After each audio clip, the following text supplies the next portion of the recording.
ನಮಸ್ಕಾರ ಸ್ನೇಹಿತರೆ, ಈ ವಿಡಿಯೋದಲ್ಲಿ ನಾವು ಅಮೆರಿಕದ ಬಹಳ ಪ್ರಸಿದ್ಧಿಯನ್ನು ಪಡೆದ ಕವಿತೆಯನ್ನು ನೋಡ್ತಾ ಇದ್ದೇವೆ. ವಾಲ್ಟ್ ವೈಟ್ಮನ್ ಬರೆದ ಬಹಳ ಪ್ರಸಿದ್ಧಿಯನ್ನು ಪಡೆದ ಕವಿತೆ ವೆನ್ ಲೈಲಾಕ್ಸ್ ಲಾಸ್ಟ್ ಇನ್ ದ ಡೋರ್ಯಾರ್ಡ್ ಬ್ಲೂಮ್ಡ್. ಈ ಪೋಯಂ ಅಬ್ರಹಂ ಲಿಂಕನ್ ಅವರಿಗೆ ಕೊಟ್ಟಂತಹ ಒಂದು ಟ್ರಿಬ್ಯೂಟ್ ಆಗಿದೆ.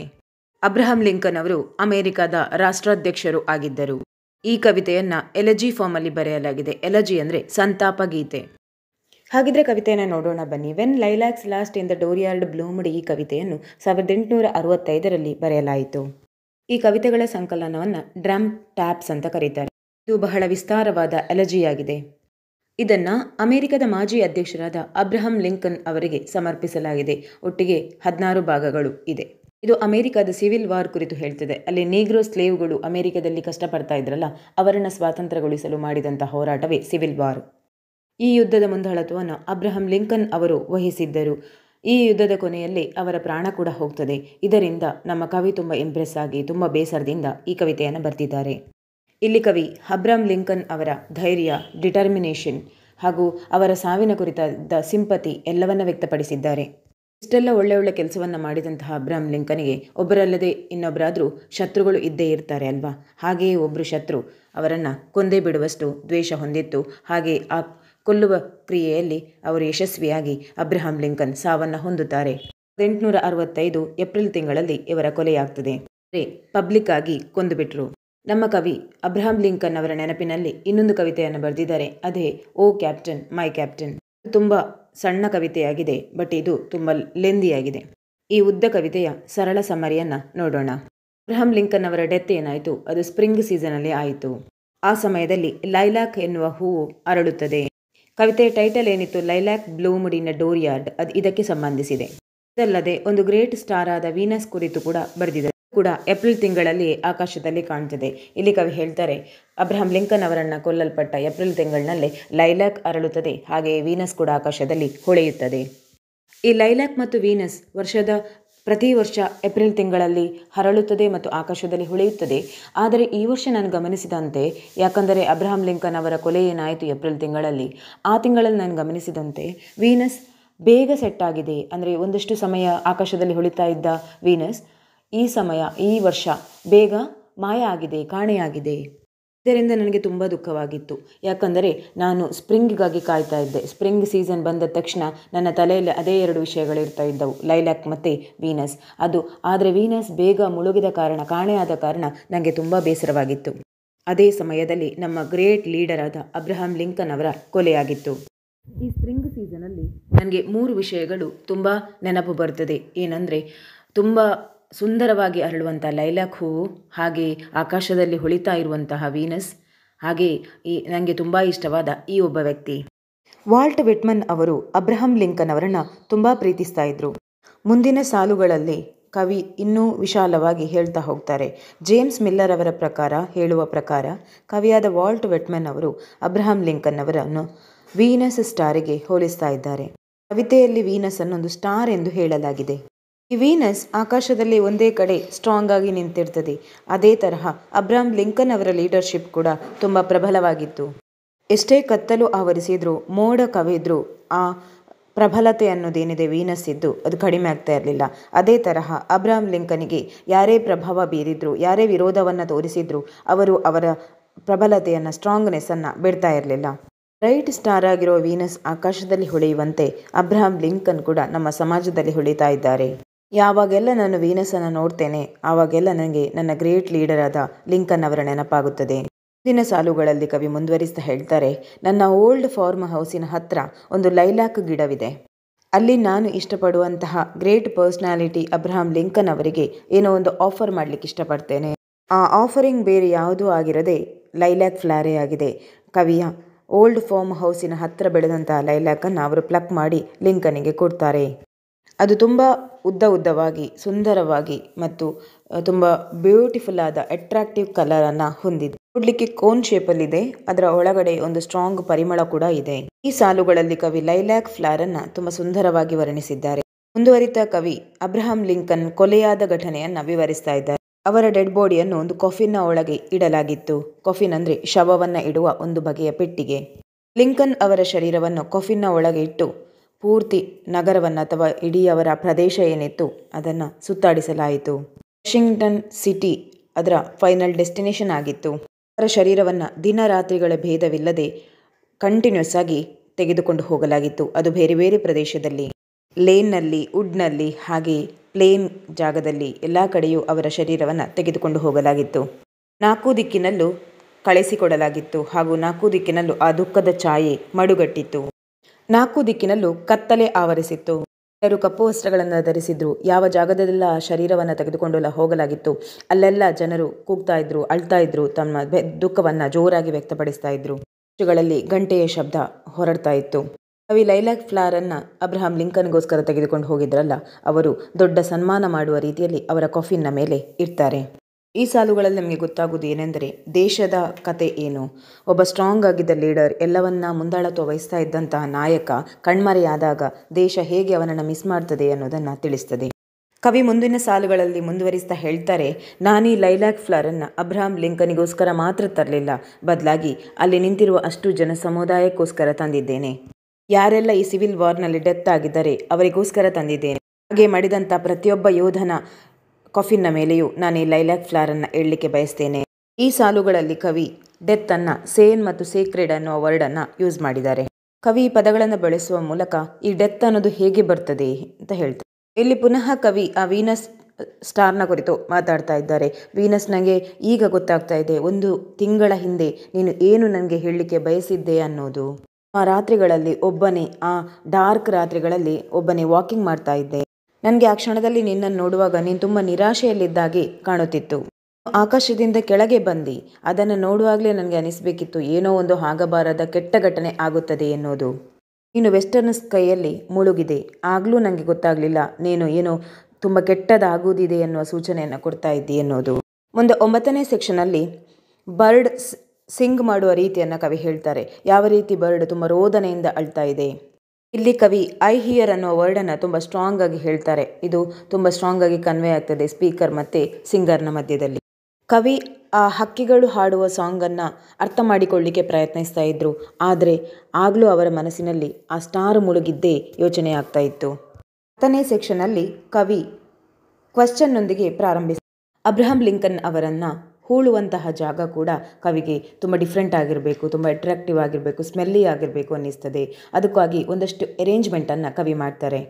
ಅಲ್ಲೊಂದು ಸ್ವೀಟ್ ಸ್ಮೆಲ್ ಇರಬೇಕು, ಹಾಗೆ ಸಂಗೀತದ ಮೆಲಡಿ ಇರಬೇಕು ಅಂತ ಹೇಳಿ ಸಂಗೀತದ ಕಾರ್ಯಕ್ರಮವನ್ನು ಆಯೋಜನೆ ಮಾಡ್ತಾರೆ ಅಂತ್ಯಕ್ರಿಯೆಯ ಸಮಯದಲ್ಲಿ. ಈ ರೀತಿಯಾಗಿ ಕವಿ ತಾನು ತುಂಬ ಇಷ್ಟಪಡುವಂತಹ ವ್ಯಕ್ತಿಯ ಅಂತ್ಯಕ್ರಿಯೆ ಹೀಗಿರಬೇಕು ಅಂತ ಪ್ಲ್ಯಾನ್ ಮಾಡ್ತಾರೆ. ಕವಿ ಮುಂದುವರಿಸ್ತಾ ಲಿಂಕನ್ ಅವರನ್ನು ಬರಿ ಮಾಡುವ ಪ್ಲೇಸ್ ಹೇಗಿರಬೇಕು, ಹಾಗೆ ಬರಿಯಲ್ ಹೌಸ್ ಹೇಗಿರಬೇಕು ಅಂತ ಇಮ್ಯಾಜಿನ್ ಮಾಡ್ತಾರೆ. ಇದು ಕೇವಲ ಇಮ್ಯಾಜಿನೇಷನ್ ಅಥವಾ ಮೆಟಾಫರ್. ಇಲ್ಲಿ ಅವರ ಮೆಮೊರಿಯಲ್ಲಿ ಹೇಳಿರುವ ಹಾಗೆ ಇದು ರಿಯಲ್ ಡ್ವೆಲ್ಲಿಂಗ್ ಅಲ್ಲ. ಅಲ್ಲಿ ಯಾವೆಲ್ಲ ಚಿತ್ರಗಳನ್ನು ಹ್ಯಾಂಗ್ ಮಾಡಬೇಕು, ಆ ಚಿತ್ರಗಳಲ್ಲಿ growing spring and farms and homes ಇರಬೇಕು. During the 4th month's evening which refers to April, the time of Lincoln's death. ಆ ಮನೆಗಳಲ್ಲಿ ಅವರ ಇಮ್ಯಾಜಿನೇಷನ್ ಹೌಸ್ ಏನಿದೆ, ಬರಿಯಲ್ ಹೌಸ್, ಅಲ್ಲಿ ಅವರು ತುಂಬ ಸ್ಪ್ರಿಂಗ್ ಆಗಿರುವಂತಹ ಚಿತ್ರಗಳನ್ನೆಲ್ಲ ಹಾಕಬೇಕು. ಯಾಕೆಂದರೆ ಲಿಂಕನ್ಸ್ ಡೆತ್ ಆಗಿರುವಂತಹದ್ದು ಸ್ಪ್ರಿಂಗ್ ಸೀಸನ್ ಆದ ಏಪ್ರಿಲ್ ಮಂತಲ್ಲಿ. ಮುಂದಿನ ಸಾಲುಗಳಲ್ಲಿ ಮುಂದುವರಿತಾ ಕವಿ ಹೇಳ್ತಾರೆ, despite being meant for memorial, the picture celebrate the beauty of life. ಅಲ್ಲಿ ಹಾಕಿರುವಂಥ ಪಿಕ್ಚರ್ ಏನಿದೆ ಅದು ನಮ್ಮ ಇಡೀ ಬದುಕಿನ ಬ್ಯೂಟಿಯನ್ನು ಹೆಚ್ಚಿಸ್ತದೆ, ಇಡೀ ಆ ಲಿಂಕನ್ನ ಬದುಕನ್ನು ತೋರಿಸ್ತದೆ. The poet choices in pictures reflect the persistence of life despite its uncertainty. ಇಲ್ಲಿ ಆ ಪೋಯಟಿಗೆ ಹಾಕಿರುವಂಥ ಪಿಕ್ಚರಲ್ಲಿ ಏನು ತೋರಿಸ್ತದೆ ಅಂದರೆ ನಮ್ಮ ಲೈಫಿನ ಅನ್ಸರ್ಟೆನಿಟಿ, ಅಂದರೆ ಯಾವಾಗ ಏನಾಗುತ್ತೆ ಅನ್ನೋ ಒಂದು ಇರ್ತದಲ್ಲ, ಆ ಫೀಲನ್ನು ತೋರಿಸ್ತದೆ. ಪರ್ಸಿಸ್ಟೆನ್ಸ್ ಆಫ್ ಲೈಫ್, ನಾವು ಜೀವನದಲ್ಲಿ ಏನು ಪಡ್ಕೊಂಡ್ವಿ ಅನ್ನೋದನ್ನು ತೋರಿಸ್ತದೆ. ಸೆಕ್ಷನ್ 12 ಕವಿ ಮುಂದುವರಿತಾ ಅಮೆರಿಕ ದೇಶದ ಬಗ್ಗೆ ಹೇಳ್ತಾರೆ. In this section the poet paints a vibrant picture of America showcasing its beauty and diverse landscapes. ಅಮೆರಿಕಾದ ಬ್ಯೂಟಿ ಮತ್ತು ಅದರ ವೈವಿಧ್ಯತೆಯನ್ನು ಹೇಳ್ತಾ ಇದ್ದಾರೆ. The poet encourages both the body and soul to appreciate America splendor. Both the body and soul, ಅವರಲ್ಲಿ ಮನುಷ್ಯರ ಬಗ್ಗೆ ಹಾಗೆ ಅದರ ಭೌತಿಕ ವೈವಿಧ್ಯತೆಯ ಕುರಿತಾಗಿ ಕೂಡ ಕವಿ ಎಕ್ಸ್ಪ್ಲೈನ್ ಮಾಡ್ತಾ ಇದ್ದಾರೆ, ಅಪ್ರಿಷಿಯೇಟ್ ಮಾಡ್ತಾ ಇದ್ದಾರೆ. Various regions like Manhattan, view and Missouri contributes to the diverse imagery. ಬೇರೆ ಬೇರೆಯಾದ ಇಮೇಜರಿ ಏನಿದೆ ಅಮೆರಿಕದ್ದು, ಅದಕ್ಕೆ ಕೆಲವೊಂದು ಪ್ರದೇಶಗಳು ಹೇಗೆ ತನ್ನ ಪಾತ್ರವನ್ನು ವಹಿಸ್ತದೆ ಅನ್ನೋದನ್ನು ಕವಿ ಎಕ್ಸ್ಪ್ಲೈನ್ ಮಾಡ್ತಾರೆ. Phrases like South and North in the light and far spreading prairies convey a sense of unity in America despite the difference felt during the Civil War. ಇಲ್ಲಿ ಫ್ರಾರೀಸ್ ಅನ್ನೋದು ಅಮೆರಿಕದ ಹುಲ್ಲುಗಾವಲು ಪ್ರದೇಶ. ಇಲ್ಲಿ ನಾರ್ತ್ ಮತ್ತು ಸೌತ್ ಎಲ್ಲ ಕಡೆಗಳಲ್ಲೂ ಒಂದು ಬೆಳಕು ಹರಿದಾಡಿದೆ. ಆ ಬೆಳಕು ಏನಂದರೆ ಯುನಿಟಿ ಅಥವಾ ಏಕತೆಯ ಬೆಳಕು. ಅದು ಉದಯ ಆದದ್ದು ಸಿವಿಲ್ ವಾರ್ನ ಸಂದರ್ಭದಲ್ಲಿ. In this section, the poet returns to the birds in the swamp, encouraging it to keep singing because he seize it as the only comfort. ಇಲ್ಲಿ ಪುನಃ ಅವರು ಬರ್ಡ್ ಸಿಂಗಿಂಗಿಗೆ ಮರುಕಳಿಸ್ತಾರೆ, ಅವರ ಎಕ್ಸ್ಪ್ಲೇನನ್ನು ಹೇಳ್ತಾರೆ. ಅಲ್ಲಿ ಅವರು ಹೇಳುವಂತೆ ಬರ್ಡಿಗೆ ಅದರ ಫೀಲಿಂಗ್ಸನ್ನು ಎಕ್ಸ್ಪ್ಲೇನ್ ಮಾಡಲಿಕ್ಕೆ ಒಂದೇ ಆಪ್ಷನ್ ಇರೋದು, ಒಂದೇ ಕಂಫರ್ಟ್ ಝೋನ್ ಇರೋದು, ಅದು ಸಿಂಗಿಂಗ್ ಮಾತ್ರ. ಈ expresses the idea that life persist emerging limitless out of dusk out of the seeders and pains despite the darkness. ಇಲ್ಲಿ ಅವರು ಮರಗಿಡಗಳ ಬಗ್ಗೆ ಹೇಳ್ತಾ ಇದ್ದಾರೆ, ಅಲ್ಲಿನ ಕಾಡಿನ ಸಂಪತ್ತಿನ ಕುರಿತು ಎಕ್ಸ್ಪ್ಲೇನ್ ಮಾಡ್ತಾರೆ. Referring to the bird as a brother, he considers its song as a human thing, echoing deep sorrow, symbolising the pain and loss of people during that time. ಇಲ್ಲಿ ಆಡ್ತಾ ಇರೋ ಹಕ್ಕಿಯನ್ನು ಕವಿ ತನ್ನ ಸಹೋದರ ಎಂದು ಕರೆದಿದ್ದಾರೆ, ಪರ್ಸೋನಿಫೈ ಮಾಡಿದ್ದಾರೆ. ಅವ್ರು ಹೇಳ್ತಾ ಇದ್ದಾರೆ, ಹಕ್ಕಿ ಹಾಡ್ತಾ ಇರೋದು ತುಂಬ ಡೀಪಾಗಿ ಬೇಸರದಲ್ಲಿರೋ ಹಾಗೆ, ತುಂಬ ಸಂತಾಪವನ್ನು ವ್ಯಕ್ತಪಡಿಸುವ ಹಾಗೆ, ಆ ಗ್ರೇಟ್ ಲೀಡರಿಗೆ ತನ್ನ ಶ್ರದ್ಧಾಂಜಲಿಯನ್ನು ಅರ್ಪಿಸುವ ಹಾಗೆ ಕೇಳ್ತಾ ಇದೆ. ಇನ್ this section of the poem the speaker brings a sense of unity to the various landscapes, symbolizing the end of the day and the conclusion of the poem. ಇಲ್ಲಿ ಅವರು ಪುನಃ ಲ್ಯಾಂಡ್ಸ್ಕೇಪ್ ಬಗ್ಗೆ, ವೇರಿಯಸ್ ಲ್ಯಾಂಡ್ಸ್ಕೇಪ್ ಆಫ್ ಅಮೇರಿಕದ ಬಗ್ಗೆ ಮಾತಾಡ್ತಾ ಇದ್ದಾರೆ. Symbolising the end of the day, ಅದು ಆ ದಿನದ ಕೊನೆಯನ್ನು ಮತ್ತು ಆ ಯುಗದ ಕೊನೆಯನ್ನು ಮತ್ತು ಲಿಂಕನ್ನ ಕೊನೆಯನ್ನು ಕೂಡ ಮತ್ತು ಸಾಂಗಿನ ಕನ್ಕ್ಲೂಷನ್ನು ಕೂಡ ಹೇಳ್ತದೆ. Reflecting on the civil war, perturbed winds and storm, the Lincoln's assassination, he lists these events. ಲಿಂಕನ್ನ ಅಸಾಸಿನೇಷನ್ ಅಂದರೆ ಕೊಲೆ ಏನಾಯಿತು, ಇದರಿಂದ ಅಲ್ಲಿ ಸುಳಿದಾಡುವ ಗಾಳಿಗೂ ಕೂಡ ತುಂಬ ಡಿಸ್ಟರ್ಬ್ ಆಗಿದೆ. ಅಲ್ಲಿ ಕೂಡ ಮೌನವನ್ನು ಅಥವಾ ಸಂತಾಪವನ್ನು ಅದು ಕೂಡ ವ್ಯಕ್ತಪಡಿಸ್ತಾ ಇದೆ. ಈ ಮೌನದ ಸಂತಾಪ ಗೀತೆ ಹೊರಟದ್ದು ರಿಫ್ಲೆಕ್ಟ್ ಆಗಿರೋದು ಆ ಸಿವಿಲ್ ವಾರಿಂದ ಅಂತ ಹೇಳ್ತಾರೆ. ಮುಂದುವರಿತ ಕವಿ ಹೇಳ್ತಾರೆ, despite looking back there is A sense of progression with words like passing, many moving, sailed and approaching, suggesting that life is moving forward. ಇದೆಲ್ಲ ಆದರೂ ಕೂಡ ಲೈಫ್ ಮೂವ್ ಆಗ್ತದೆ. ಈ ಎಲ್ಲ ವರ್ಡ್ಗಳ ಮೂಲಕ ಅವರು ಜೀವನದ ನಿರಂತರತೆಯನ್ನು ಹೇಳ್ತಾ ಇದ್ದಾರೆ. In section 15, Waitman returns to the bird that has been following the speaker's song, filling the night with its notes. ಇಲ್ಲಿ ಪುನಃ ಅವರು ಆ ಹಾಡ್ತಾ ಇರೋ ಬರ್ಡನ್ನು ಇಂಟ್ರೊಡ್ಯೂಸ್ ಮಾಡ್ತಾರೆ. ಅಲ್ಲಿ the speaker's song filling the nights with it notes, ಅಲ್ಲಿ ಸ್ಪೀಕರ್ನ ಸಾಂಗ್ ಏನಿದೆ, ಬರ್ಡ್ ಹಾಡ್ತಾ ಇರೋ ಸಾಂಗ್ ಇಡೀ ನೈಟನ್ನು ತುಂಬಿಕೊಂಡಿದೆ ಅದರ ನೋಟ್ಸಿಂದ. The atmosphere seems clear and fresh, contrasting with the earlier sad section. The whole atmosphere ಏನಿದೆ ತುಂಬ ಕ್ಲಿಯರಾಗಿ ಫ್ರೆಶ್ ಆಗಿ ಏನೂ ಇದೆ, ಆದರೆ ಎಲ್ಲ ಕಡೆ ಬೇಸರದ ಛಾಯೆ ಕವಿದಿದೆ. The speaker's tone becomes more positive, describing a broad range of vision simultaneously. He sees armies with battle flags and smoke, recalling the image of civil war. ಇವರಿನ್ನೂ ಆ ಸಿವಿಲ್ ವಾರನ್ನು ಮರ್ತಿಲ್ಲ ಹಾಗೂ ಅವರ ಲಿಂಕನ್ ಅವರ ಸಂತಾಪವನ್ನು ಅಥವಾ ಅವರ ಮರಣವನ್ನು ಮರ್ತಿಲ್ಲ ಅನ್ನೋದು ತೋರಿಸ್ತದೆ. The speaker tone becomes more positive, ಆದರೆ ದಿನ ಹೋದ ಹಾಗೆ, ಮುಂದೆ ಕವಿ ಎಕ್ಸ್ಪ್ಲೇನ್ ಮಾಡ್ತಾ ಹೋದ ಹಾಗೆ ಅವರು ಪಾಸಿಟಿವ್ ಆಗ್ತಾ ಇದ್ದಾರೆ. ಆ ಘಟನೆಗಳನ್ನು ಮರೆತು ಮುಂದೆ ಸಾಗಬೇಕು ಅನ್ನೋದನ್ನು ಕೂಡ ಹೇಳ್ತಾ ಇದ್ದಾರೆ. ಸಿವಿಲ್ ವಾರ್ ಕಂಡೀಷನ್ ಹೇಗಿತ್ತು ಅನ್ನೋದನ್ನು ಕವಿ ಈ ರೀತಿ ಹೇಳ್ತಾರೆ. The torn and bloody remains of the flag symbolises human cost of the war, staining ಆ ಸಿಂಬಲ್ ಆಫ್ ದ ಕಂಟ್ರಿ ಹೇಗಾಯಿತು ಮತ್ತು ಆ ವಾರಿಂದಾಗಿ ಮನುಷ್ಯನ ಪರಿಸ್ಥಿತಿ, ಅಲ್ಲಿ ಇದ್ದ ಸೈನಿಕರ ಸ್ಥಿತಿ ಹೇಗಾಗಿದೆ ಅನ್ನೋದನ್ನು ಆ ಫ್ಲಾಗ್ ಸಿಂಬಲೈಸ್ ಮಾಡ್ತದೆ ಅಂತ ಹೇಳ್ತಾರೆ. Since many who died or young men, the poet feels like a part of America's future has been lost. ಅಮೇರಿಕಾದ ಫ್ಯೂಚರ್ ಜನ್ರೇಷನ್ ಆಗಿದ್ದ ಯುವಜನತೆಯೇ ಮುಖ್ಯವಾಗಿ ಆ ವಾರ್ನಲ್ಲಿ ಲಾಸ್ಟ್ ಆಗಿದ್ದರು. ಇದರಿಂದ ಅಮೆರಿಕದ ಫ್ಯೂಚರಿಗೆ ತುಂಬ ಡ್ಯಾಮೇಜ್ ಇದೆ ಅನ್ನೋದು ಕವಿಯ ಕನ್ಸರ್ನ್ ಆಗಿದೆ. Section 16, the final section, the poet revisits his various visions that seem to blend together seamlessly. It becomes clears that death's outlet song is also a victorious song despite its ever changing moods. ಸ್ಟ್ರಾನ್ಸಾದಲ್ಲಿ poet ಪುನಃ ತನ್ನೆಲ್ಲ ಮಾತುಗಳಿಗೆ ಪುನಃ ಹೋಗಿ revision ಕೊಟ್ಟು ಏನು ಹೇಳ್ತಾರೆ ಅಂದರೆ, ಇದು ಡೆತ್ತಿನ ಅಂದರೆ ಒಂದು ಎಲಜಿಯಾಗಿ ಸಂತಾಪ ಗೀತೆಯಾಗಿರ್ತದೆ, ಅದರೊಟ್ಟಿಗೆ ಒಂದು ವಿಕ್ಟೋರಿಯಸ್ ಸಾಂಗ್, ಒಂದು ವಿನ್ನಿಂಗ್ ಗೀತೆ ಕೂಡ ಹೌದು.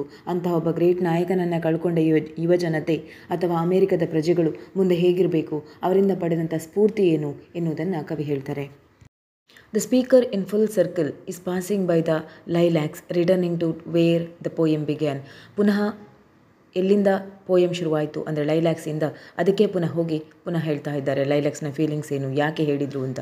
The image of the silver face in the night reminds us the driving force behind the poem Abraham Lincoln. ಮೇಯ್ನಾಗಿ silver face in the night ಅನ್ನೋದು ಅಬ್ರಹಂ ಲಿಂಕನ್ ಅವರ ಇಡೀ ಕೆರಿಯರನ್ನು, ಅವರ ಇಡೀ ಕ್ಯಾರೆಕ್ಟರನ್ನು, ಅವರ ಸ್ಟ್ರಾಂಗ್ನೆಸ್ಸನ್ನು ಸಿಂಬಲೈಸ್ ಮಾಡ್ತದೆ. The poet references the bird's song from the previous section, shedding light on the death of a gentle way. ಇಲ್ಲಿ ಪುನಃ ಅವರು ಬರ್ಡ್ಸಿನ ಸಾಂಗಿಗೆ ಬರ್ತಾರೆ. ಆ ಸಾಂಗ್ ಏನು ಹೇಳಲಿಕ್ಕೆ ಇಷ್ಟಪಡ್ತದೆ ಅನ್ನೋದನ್ನು ಹೇಳ್ತಾರೆ. ಮುಖ್ಯವಾಗಿ ಅದು ಕೂಡ ತನ್ನ ಸಾಂಗಿನ ಮೂಲಕ ಸಂತಾಪವನ್ನು ವ್ಯಕ್ತಪಡಿಸ್ತಾ ಇದೆ. ಆ ಮರಣಿಸಿದಂತಹ ಗ್ರೇಟ್ ವ್ಯಕ್ತಿಗೆ ಶ್ರದ್ಧಾಂಜಲಿಯನ್ನು ಅರ್ಪಿಸ್ತಾ ಇದೆ. The poet references the bird's song from the previous section. ಹಿಂದಿನ ಸೆಕ್ಷನಿಂದ ಬರ್ಡ್ಸ್ ಸಾಂಗನ್ನು ಪುನಃ ರೆಫರೆನ್ಸ್ ಮಾಡ್ತಾರೆ. Shedding light on the death is a gentler way. Shedding light ಕೂಡ ಅದನ್ನು ಕೂಡ ಅವರು ಒಬ್ಬ ಗ್ರೇಟ್ ವ್ಯಕ್ತಿಯ ಅಸಾಸಿನೇಷನನ್ನು ಹೇಳ್ತಾ ಇದ್ದಾರೆ. The dropping star mentioned at the beginning returns at the end along with all the speaker's comrades. ಅಂತ ಸ್ಪೀಕರ್ನ ಅಂದರೆ ಇಲ್ಲಿ ಪೋಯೆಟ್ನ ಕಾಮ್ರೇಡ್ಸ್ ಗೆಳೆಯರು ಯಾರಿದ್ದಾರೆ ಅದರೆಲ್ಲರೊಟ್ಟಿಗೆ ಡ್ರಾಪಿಂಗ್ ಸ್ಟಾರ್ ಆದ ವೀನಸ್ ಕೂಡ ಪುನಃ ಮೆನ್ಷನ್ ಮಾಡ್ತಾರೆ. In the closing line, the poet explicitly states that this elegy is for the sweetest, wisest soul of his time, referring to Abraham Lincoln. ಪುನಃ ಕೊನೆಯಲ್ಲೊಂದು ಸಂತಾಪ ಲೈನ್ ಆಗಿ ಬರೀತಾರೆ, ಇಷ್ಟು ಲೆಂದಿಯಾದ ಪೋಯಮನ್ನು ನಾನು ಅಬ್ರಹಂ ಲಿಂಕನ್ ಅವರಿಗೆ ಎಲಜಿ ಸಲ್ಲಿಸಲಿಕ್ಕೆ ಅಂದರೆ ಸಂತಾಪವನ್ನು ಸಲ್ಲಿಸಲಿಕ್ಕೆ, ಶ್ರದ್ಧಾಂಜಲಿಯನ್ನು ಅರ್ಪಿಸಲಿಕ್ಕೆ, ಆ ಗ್ರೇಟ್ ಸೋಲನ್ನು ಪುನಃ ಮೆಮರೈಸ್ ಮಾಡಲಿಕ್ಕೋಸ್ಕರ ಬರೆದಿದ್ದೇನೆ ಅಂತ ಹೇಳೋದ್ರೊಂದಿಗೆ ಈ ಕವಿತೆ ಮುಗೀತದೆ. ಇಷ್ಟು ಲೆಂದಿಯಾದ ಪೋಯಮ್ ನಿಮ್ಗೆ ಇಷ್ಟ ಆಗಿದೆ ಅಂದ್ಕೊಳ್ತೇನೆ. ಇಷ್ಟ ಆದರೆ ಲೈಕ್ ಮಾಡಿ, ಕಮೆಂಟ್ ಮಾಡಿ, ಹಾಗೆ ಚಾನೆಲ್ ಸಬ್ಸ್ಕ್ರೈಬ್ ಮಾಡಿ.